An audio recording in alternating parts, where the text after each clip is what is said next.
Oh, why, you little... Your furry friend here took offence at me getting near his food. He snapped at me, look.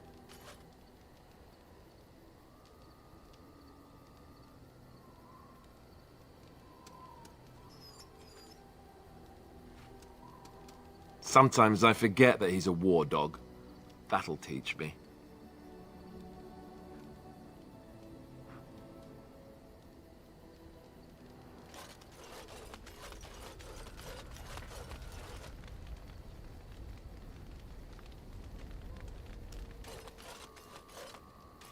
Ah, it's good to see you, my timely rescuer. Bodon Feddick, at your service, once again. I saw your camp and remembered the kind offer that you made the last time we met. And is there anywhere safer for a poor merchant and his son to sleep? I think not. I'm perfectly willing to offer you a fine discount for the inconvenience of our presence. How does that sound? Good? Yes? Wonderful. Thank the kind lady, won't you, boy? Thank you, kind lady. We won't be a bother to you and your companions, I assure you. If you should need enchantments, simply talk to my boy. Otherwise, come speak with me. Hello. The boy's a bit simple, but he's rather good with enchantments. One of those tranquil fellas actually called him a... what was it now? A savant. I had no idea such a thing existed. He can fold lyrium into almost any weapon or piece of armor, though naturally some of the more extravagant materials will take more lyrium than others. It's a process that some of the master smiths back in Orzammar will perform, but my boy here is just as adept at it. Isn't that right, boy? Enchantment! And there you have it.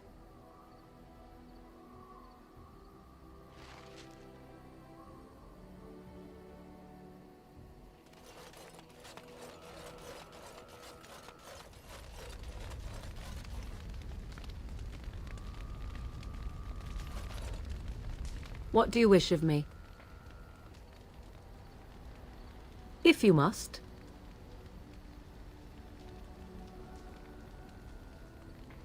Well, that depends, does it not? What does she seem to be? You mean, is she truly the Flemeth of legend and story? Tell me, how much do you know of the tale? The one that the chastened still tell of my mother, to frighten them into obedience.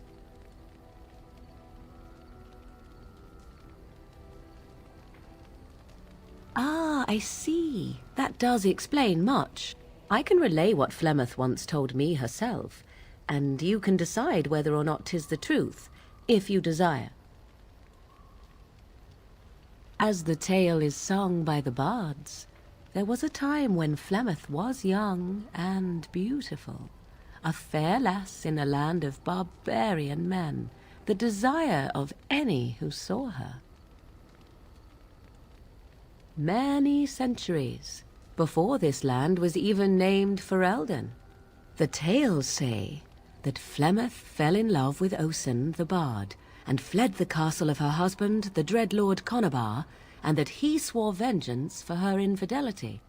In truth, my mother claims that 'twas Osen who was her husband, and Conabar the jealous lord who looked on from afar. Lord Conabar approached young Osen and offered him wealth and power in exchange for his lovely wife, and Osen agreed. Aye, it was. 'Twas Flemeth who suggested the arrangement in the first place. All would have been well had Lord Conabar kept his end of the bargain. But he was a foul man who bargained with coin he did not possess. Osen was led off to a field and slain, left for dead. Flemeth spoke to the spirits and learned of the deed, and swore revenge. That was not the point.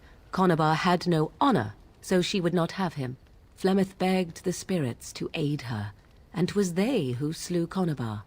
The demon the legend tells of came later. Lord Conobar's allies chased Flemeth, you see, chased her to the wilds, and there she hid. There she found the demon, and he made her strong. The legends all speak of the great hero Cormac, he who defeated Flemeth and her great army when she invaded the lowlands centuries later. All lies.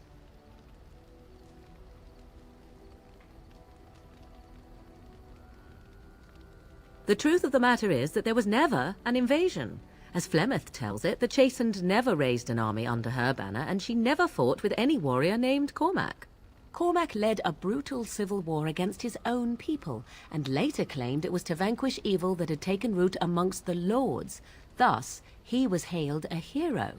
Flemeth was only attached to the legend much later.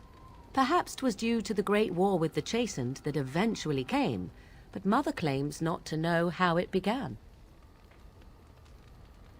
The demon within her has transformed her into something else. An abomination, perhaps some would say. I know not. I only know my mother is clever, and she is part of the wilds as it is part of her. But she is no immortal. She bleeds. A blade in her heart would kill her like any other, were it lucky enough to find her. You ask if I have sisters. I have asked of this myself. The stories tell of many witches of the wilds after all, not just the one. And these tales existed long before I did. Flemeth refuses to speak of other daughters, if they existed. So, should I believe I am her first? I doubt that too. I do not believe everything that Flemeth claims. Oft it seems her bitterness has colored her memories. But on the whole, yes, I believe this tale, if not all.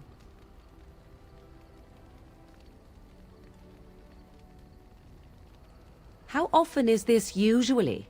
Always? If not always, then when is it not true? There are more things in this world and the next than you or I could ever hope to understand. What Flemeth became is a mystery. I suspect, even to her. Flemeth tells it with far more embellishment than I, but you are welcome. Dare I ask of your own mother? Few are abominations of legend, 'tis true, but I find myself curious nevertheless.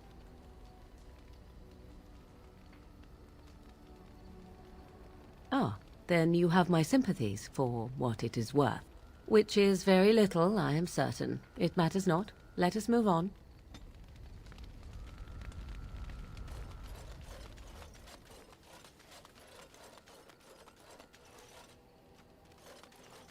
If there's anything I can do for you, please, please tell me.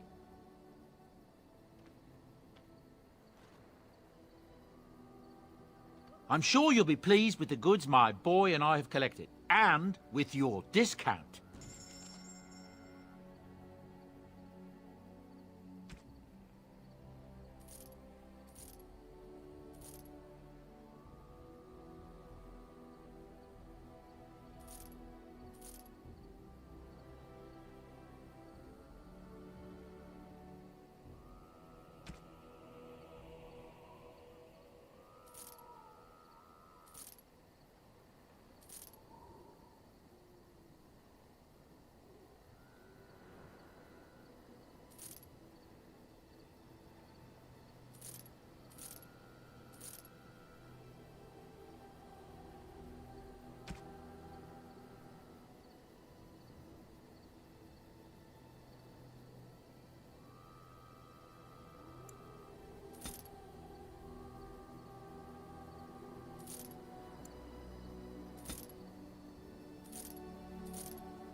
Yes? Well, here I am. What is meant by someone like me?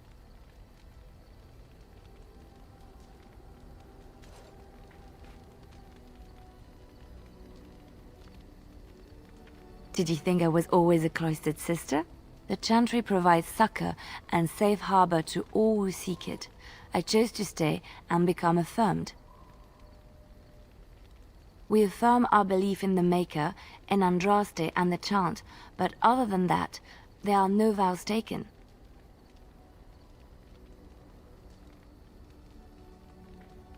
I was a traveling minstrel in Orlais. Tales and songs were my life. I performed, and they rewarded me with applause and coin. And my skill in battle? Well, you pick up different skills when you travel, yes? Yes, of course. Let's move on.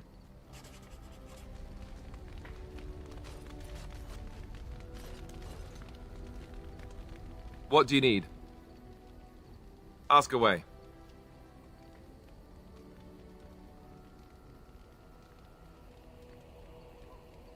Such as they are.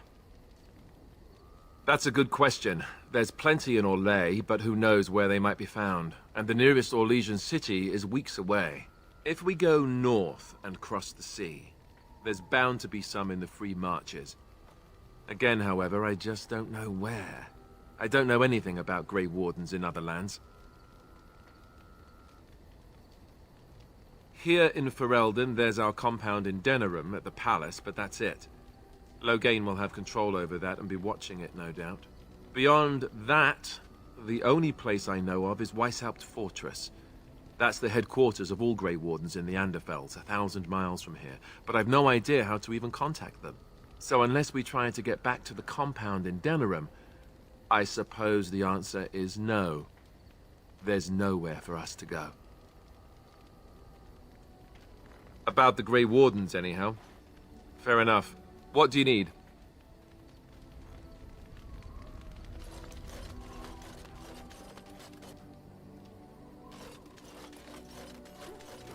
You're a hard woman to find. Where are my manners? The name is Levy Dryden. Did Duncan ever mention me? Levy of the Coins? Levy the Trader? Really? He never told you of old Levy? We've known each other for years. But here I am carrying on while you have a blight to stop. Don't want to waste your time. But you see, Duncan promised that together we'd look into something important for the Wardens.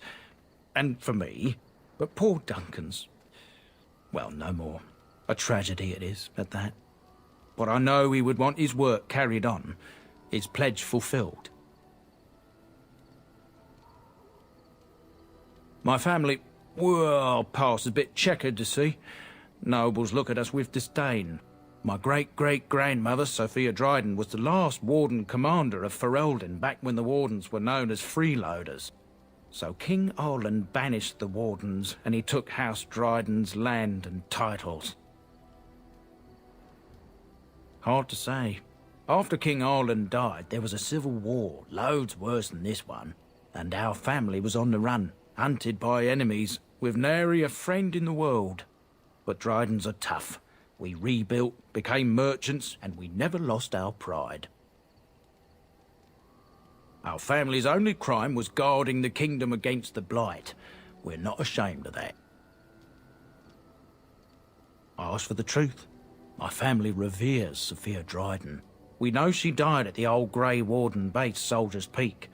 We want evidence to clear her name. It won't restore our land or our titles, but it'll restore our honour. Well, no one's been to Soldier's Peak since Arland's days. At least none that's come back. I spent years mapping the maze of tunnels to the peak, and I found the way a few years back. So I went to Duncan, I did, and I said that he could reclaim the old base and my family could have its honour. Darkspawn surfaced in southern Ferelden, and Duncan got plenty busy recruiting new wardens and meeting with good King Cailan. Duncan said he would help after the Battle of Ostagar. Said there might be useful things at the peak, but he never had the chance. 1,000 blessings upon you, Warden. I'll mark down the location on your map. When you arrive, we'll pick our way through the tunnels together.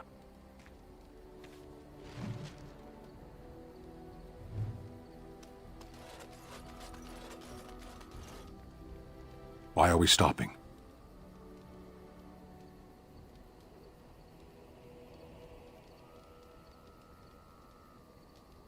There are darkspawn to be fought. Is this delay needful? You are concerned. No need. I am fit enough to fight. I am. The Antam are the eyes, hands, and mouth of the Kunari. We are how my people know the world.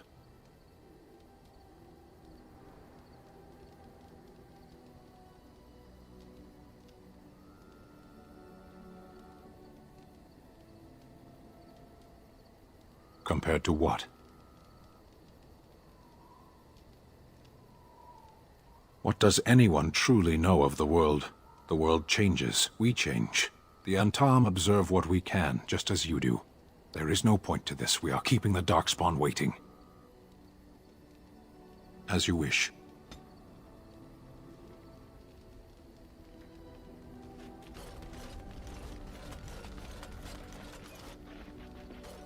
I once heard a really old legend about how the Hound warriors in the days of the old tribes would feed their Mabari the flesh of the vanquished.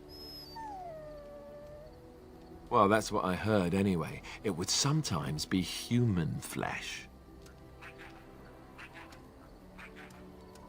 Oh, like you can tell the difference. For all you know, maybe you've already been fed something. Someone.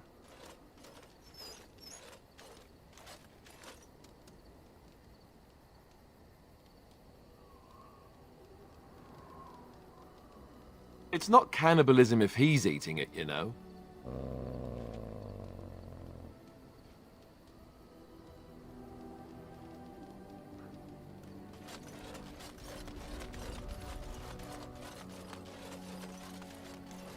If there's anything I can do for you, please, please tell me. I'm sure you'll be pleased with the goods my boy and I have collected, and with your discount.